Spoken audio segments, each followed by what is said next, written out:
Hello বন্ধুরা, তোমরা সবাই কেমন আছো? আশা করি খুব ভালো আছো। দেখো, সকালে বাজারে গেছি, বাজার থেকে কই মাছ নিয়ে এসেছি। তাই মাছটা একদমই জ্যান্ত, তা আমি কেটে ধুয়ে খুব ভালো করে রেখেছি। তা আমি মাছটা কি দিয়ে রান্না করব তোমাদেরকে একটু দেখাই।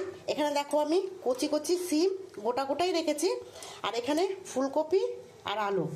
আমি আজকে ফুলকপি আলু দিয়ে সিম দিয়ে আমি এই মাছের ঝোলটা করব।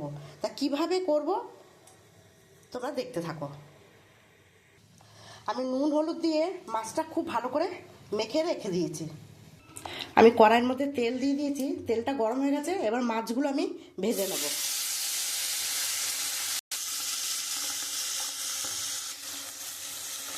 আমার মাছগুলো ভাজা হয়ে গেছে, এবার আমি তুলে নেব।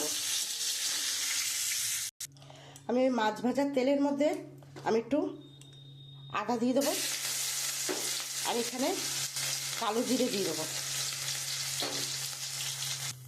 আমি ওর মধ্যে সবজিগুলো যে কেটে রেখেছি সেগুলো আমি দিয়ে দেবো।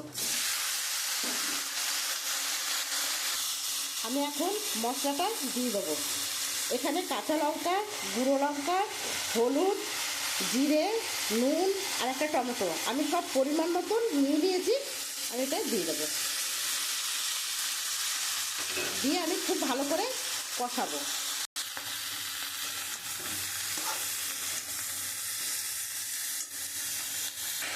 আমি মশলা দিয়ে খুব ভালো করে কষিয়ে নিয়েছি। এবার আমি পরিমাণ মতো জল দিয়ে দেবো।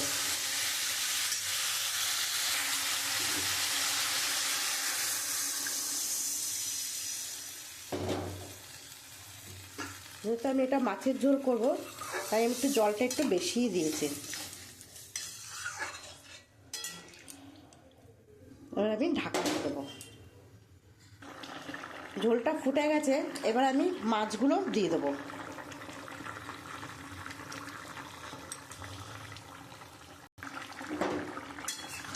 মাছগুলো দিয়েছি, এবার আর একটু হবে, আমি একটু ঢাকা দিয়ে দেবো।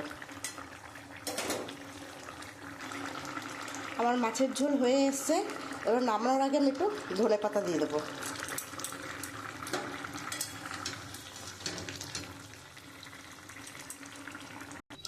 আমার মাছের ঝোল হয়ে গেছে। আমার যদি এই রান্নাটা তোমাদের ভালো লাগে তাহলে একটা লাইক কমেন্ট শেয়ার করে দিও। আর দেখো বন্ধুরা, তোমরাও এরকমভাবে বাড়িতে করে খেও, আশা করি খুব ভালো লাগবে।